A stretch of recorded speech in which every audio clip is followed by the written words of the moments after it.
Cut normal bangle எடுத்திருக்கோம். இதில் 30 strands வச்சு 3 செட் ஆஃப் த்ரெட் வந்து போர்டில் ரேப் பண்ணி எடுத்திருக்கேன். ஸோ இதை வந்து ஃபஸ்ட்டு இந்த பேங்கிளில் நம்ம வந்து ஸ்டிக் பண்ணணும். ஸோ க்ளூவை வந்து இதோட டாப் சைடில் நம்ம இப்படி அப்ளை பண்ணிக்கணும். இந்த த்ரெட்டை வந்து இவ்வளோ நம்ம போர்டில் ரேப் பண்ணும்போது திக்னஸ் அதிகமாக இருக்கும், விட்த் அதிகமாக இருக்கும். ஸோ அதை இந்த மாதிரி லைட்டாக ஃபோல்ட் பண்ணிவிட்டு இதுக்கு மேலே இப்படி ஸ்டிக் பண்ணிடுறோம். செகண்ட் ப்ளேஸ் பண்ண போகிறோம். ஸோ அதையும் என்ன பண்ணணும்னா இந்த மாதிரி ஒரு சைடு மட்டும் லைட்டாக ஃபோல்ட் பண்ணிவிட்டு இதுக்கு மேலே ஸ்டிக் பண்ணிக்கணும். கரெக்டாக க்ளூவுக்கு மேலே சென்டரில் வைக்கிறேன்.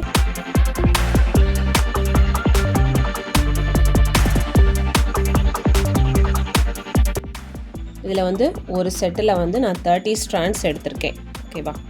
ஸோ இது ட்ரை ஆகணும். அதே டைமில் பாட்டமில் அதுக்கு நேர் கீழ் பக்கத்தில், ஓகேவா, கொஞ்சம் ஃப்ரண்டில் இந்த மாதிரி இன்சைட்லேயும் க்ளூ அப்ளை பண்ணிக்கணும். இதுக்கு கான்ட்ராஸ்டாக இன்னொரு கலர் த்ரெட் நம்ம ரேப் பண்ணி எடுத்துக்கணும் போர்டில். இது வந்து 35 ஸ்ட்ராண்ட்ஸ் இருக்கிறது மாதிரி எடுத்திருக்கேன். ஸோ இதை வந்து அதே மாதிரி ப்ராடாகவே நம்ம வந்து ஸ்டிக் பண்ணிக்கலாம். இந்த மாதிரியே நம்ம வந்து ஸ்டிக் பண்ணிக்கலாம். இதுவும் ட்ரை ஆகணும், இதுவும் ட்ரை ஆகணும். ட்ரை ஆன பிறகு தான் நம்ம அடுத்தது பேங்கிள் டிசைன் பண்ண ஆரம்பிப்போம். ஓகேவா? ஓகே, நல்லா த்ரெட் வந்து ட்ரை ஆன பிறகு நம்ம வந்து இந்த மாதிரி ரேப் பண்ணி எடுத்திருக்கோம். ஃபஸ்ட்டு ஒரு ரவுண்டு மட்டும் என்ன பண்ணணும்னா ஃப்ளாட்டாக இப்போது இதுதான் நம்ம வந்து த்ரெட் ரேப் பண்ணிடக்கூடிய போர்ஷன் அப்படின்னா, ஸோ இதில் வந்து த்ரெட் வந்து நல்லா ட்ரை ஆகியிருக்கு. ஓகேவா? ஸோ டாப் போர்ஷனும் ட்ரை ஆகியிருக்கு, பாட்டம்லேயும் நம்ம வந்து க்ளூ அப்ளை பண்ணது நல்லா ட்ரை ஆயிடுச்சு அப்படின்னா ஃபஸ்ட்டு ஒரு 2 ரவுண்டு மட்டும் அந்த க்ளூ அப்ளை பண்ணிடக்கூடிய போர்ஷன் ஹைட் ஆகணுங்கிறதுக்காக ஃபஸ்ட் 2 ரொட்டேஷன் வந்து நம்ம எல்லா த்ரெட்டையும் சேர்த்து, ஓகேவா, எல்லா த்ரெட்டையும் சேர்த்து இதே மாதிரி நம்ம வந்து ரேப் பண்ணிக்கணும். ரேப் பண்ணிவிட்டு அப்போ நமக்கு இந்த மாதிரி 2 ரொட்டேஷன் ரேப் பண்ணும்போது இந்த மாதிரி ப்ளைனாக கிடைக்கும். ஓகேவா? அதுக்கப்புறம் நம்ம வந்து செக் ஆரம்பிக்கணும். ஸோ செக் ஆரம்பிக்கிறதுக்கு என்ன பண்ணணும் அப்படின்னா, இப்போ இதில் வந்து 3 செட் இருக்குது. ஸோ இந்த 3 செட்டும் ஒன்றோட ஒன்று சேரக்கூடாது, தனித்தனியாக தான் இருக்கணும். ஓகேவா? ஸோ இதை மாதிரி 3 செட்டுமே செப்ரேட்டாக இருக்கணும், ஒன்றோட ஒன்று மிங்கிள் ஆகிடக்கூடாது. ஓகேவா? ஸோ இந்த மாதிரி நல்லா ஹேண்ட் வச்சு இழுத்து விட்டுட்டு, இப்போது இதை பொறுத்த வரைக்கும் எப்படி இருக்குதுன்னா, ஒரு சென்டரில் இருக்கக்கூடிய ஒரு செட்டு மட்டும் மேல் பக்கத்துலேருந்து வருது. ஓகேவா? இந்த ப்ளூ கலருக்கு மேலே பாஸ் ஆகுது, ரிமைனிங் 2ம் ப்ளூ கலருக்கு அடியில் பாஸ் ஆகுது. ஸோ அடியில் இருக்கிறத மேலே இப்படி எடுத்து விட்டுரும். ஓகேவா? ஸோ இதுவும் அடியில் தான் இருக்குது. ஸோ இது 2ஐயும் இந்த மாதிரி மேலே எடுத்து விட்டுட்டு சென்டரில் இருக்க த்ரெட் மட்டும் இந்த மாதிரி ஹாரிசாண்டலாக ஸ்ட்ரைட்டாக இருக்கிறது மாதிரி நல்லா இழுத்து விட்டுட்டு இந்த ரேப்பிங்கை வந்து ஸ்டார்ட் பண்ணணும். இப்படி நல்லா டைட்டாக பிடிச்சிட்டு இந்த சென்டரில் உள்ள த்ரெட்டுக்கு மேலே மட்டும் டார்க் ப்ளூ கலர் பாஸ் ஆகி வரணும். ஓகேவா? ஸோ நம்மளோட ஹேண்ட் வச்சு இந்த மாதிரி பிடிச்சிட்டு ஒரு சைட்லேருந்து இன்னொரு சைடுக்கு எடுத்துக்கணும். எடுத்துகிட்டு இந்த பக்கம் இந்த மாதிரி ஹேண்ட் வச்சு ஃபிங்கர் வச்சு நல்லா ஹோல்ட் பண்ணிக்கணும். ஹோல்ட் பண்ணிவிட்டு இங்கே வந்து லூஸ் இருக்கக்கூடாது, இந்த மாதிரி எடுத்து விட்டுக்கணும். விட்டுட்டு மேலே எடுத்தது எல்லாத்தையும் கீழே எடுத்துக்கணும், கீழே இருக்கிறத மேலே எடுத்துக்கணும். இனி இந்த 2 த்ரெட்டுக்கு மேலோடி இந்த டார்க் ப்ளூ கலர் ரேப்பிங் பண்ணணும். ஓகேவா? ஓவர்லாப்பிங் எல்லாம் பார்த்துக்கணும். த்ரெட் வந்து லூசிங் இருக்கக்கூடாது, நல்லா டைட்டாக இருக்கணும், ரொம்ப சேர்ந்து வரக்கூடாது. த்ரெட் வந்து இந்த டார்க் ப்ளூ கலர் வந்து இது மாதிரி ஃப்ளாட்டாகவே வர்றது மாதிரி பார்த்துக்கோங்க. தென் ஒன் சைட்லேருந்து இன்னொரு சைடுக்கு எடுத்துக்கலாம். எகெயின் மேலே போட்டது கீழே, கீழே போட்டது மேலே.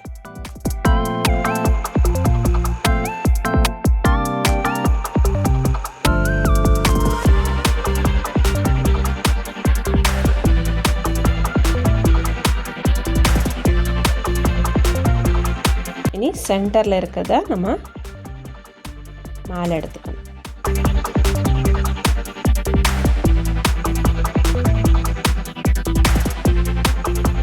இந்த மாதிரி எடுத்து விட்டுட்டு அடுத்த ரொட்டேஷன். ஸோ இதே ப்ரொசீஜர் தான் ஃபுல் பேங்கிலும் நம்ம வந்து ஃபினிஷ் பண்ணுறது.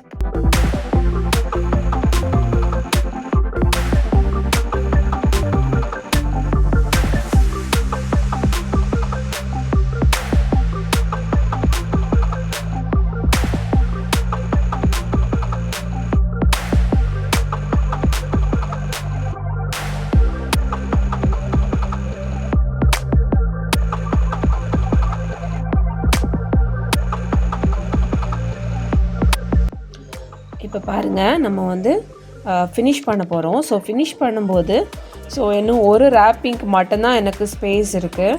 ஸோ அதனால் நான் என்ன பண்ணியிருக்கேன் அப்படின்னா, அந்த ஒரு ரேப்பிங்க்கு மட்டும் ஓகேவா ஸ்பேஸ் இருக்க மாதிரி கரெக்டாக நான் வந்து அட்ஜஸ்ட் பண்ணிட்டேன். த்ரெட் வந்து இந்த பக்கம் இருக்குது ஓகேவா. இந்த மாதிரி இருக்கிறத இனி என்ன பண்ணணும் அப்படின்னா, ஃபஸ்ட்டு வந்து த்ரெட்டை சென்டரில் இருக்கக்கூடிய த்ரெட் தான் நம்ம வந்து பாட்டமில் இருக்குது, அதுக்கு மேலே தான் நம்ம வந்து ரேப் பண்ணியிருக்கோம். இந்த த்ரெட்டை ஃபஸ்ட் நம்ம க்ளூ அப்ளை பண்ணி ஸ்டிக் பண்ணிக்கணும். ஸ்டிக் பண்ணுறதுக்கு ஃபஸ்ட்டு இந்த த்ரெட்டுக்கு மேலே க்ளூ அப்ளை பண்ணி ஃப்ளாட் பண்ணிவிட்டு அதுக்கப்புறம் தான் நம்ம வந்து கட் பண்ணணும். ஓகே, இப்போ த்ரெட் இருக்குது பார்த்துங்க, இந்த சென்டரில் உள்ள த்ரெட்டுக்கு மேலே மட்டும் நான் வந்து க்ளூ அப்ளை பண்ணி இதை வந்து இப்படி இழுத்து விடுறேன். இப்படி இழுக்கும்போது இது வந்து ஃப்ளாட் ஆகிடுது. இனி இதை நான் வந்து எவ்வளோ லென்த்து தேவையோ அவ்வளோ லென்த் கொஞ்சம் போல் போதும்ல. கட் பண்ணிவிட்டு பாட்டமில் க்ளூ அப்ளை பண்ணிக்கிறேன். க்ளூ அப்ளை பண்ணிவிட்டு இப்படி இழுத்து விடுறேன். ஓகேவா, இப்படி ஸ்டிக் பண்ணும்போது கேர்ஃபுல்லாக ஸ்டிக் பண்ணணும். இங்கே வந்து லூஸ் ஆகிடக்கூடாது, இந்த சைடில் வந்து நமக்கு லூஸ் ஆகிடக்கூடாது. இப்போ நம்ம வந்து சென்டரில் உள்ளதை ஸ்டிக் பண்ணியாச்சு. இந்த ஹேண்டை மட்டும் நம்ம வந்து விட்டுறக்கூடாது, இது கரெக்டாக ஹோல்ட் பண்ணிக்கணும். ஓகேவா, அடுத்தது ரிமைனிங் 2 அதையும் நம்ம வந்து இதே மாதிரி ஃப்ளாட் பண்ணி கட் பண்ணி எடுத்துக்கணும். இந்த மாதிரி நல்லா இழுத்து விட்டுக்கணும், அப்போ தான் இங்கே வந்து லூஸ் எதுவுமே இல்லாமல் டைட்டாக இருக்கும். ஓகேவா, இந்த மாதிரி நல்லா இழுத்து விட்டுச்சு. அடுத்தது க்ளூ அப்ளை பண்ணிக்கணும். த்ரெட்டுக்கு மேலே க்ளூ அப்ளை பண்ணி நம்மளோட ஹேண்ட் வச்சு மட்டும் இந்த மாதிரி ஃப்ளாட் பண்ணிக்கணும்.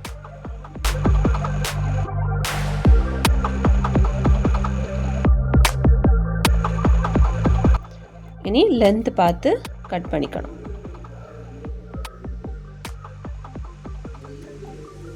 ஓகேவா, இப்போ கட் பண்ணிட்டோம்.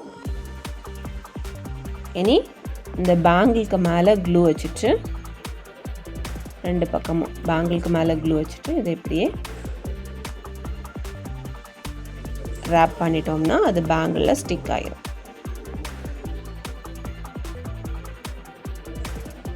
இனி என்ன பண்ணணும்னா, இனி நம்ம ஸ்டிக் பண்ணியிருக்கோம் பார்த்தீங்களா, இதை கவர் பண்ணி நம்ம ரேப் பண்ணிக்கணும். இந்த மாதிரி இங்கேயும் கவர் ஆயிரும். கரெக்டாக நம்ம வந்து கவர் பண்ணணும், கேப் எதுவுமே இல்லாத மாதிரி நல்லா நீட்டாக கவர் பண்ணிக்கணும். இப்போ இந்த மாதிரி கவர் பண்ணிட்டோம். இனி இந்த த்ரெட்டில் க்ளூ அப்ளை பண்ணிக்கணும். க்ளூ அப்ளை பண்ணி இதை ஃப்ளாட் பண்ணி இது எவ்வளோ லென்த்துக்கு தேவையோ அந்த லென்த்துக்கு கட் பண்ணி எடுத்துக்கணும். கட் பண்ணிவிட்டு இனி இன்சைடில் க்ளூ அப்ளை பண்ணிவிட்டு, ஓகேவா, இன்சைடில் க்ளூ அப்ளை பண்ணியிருக்கேன். இனி இதை இப்படி ரேப் பண்ணி விட்டோம்னா ஃபினிஷ் ஆகிடும்.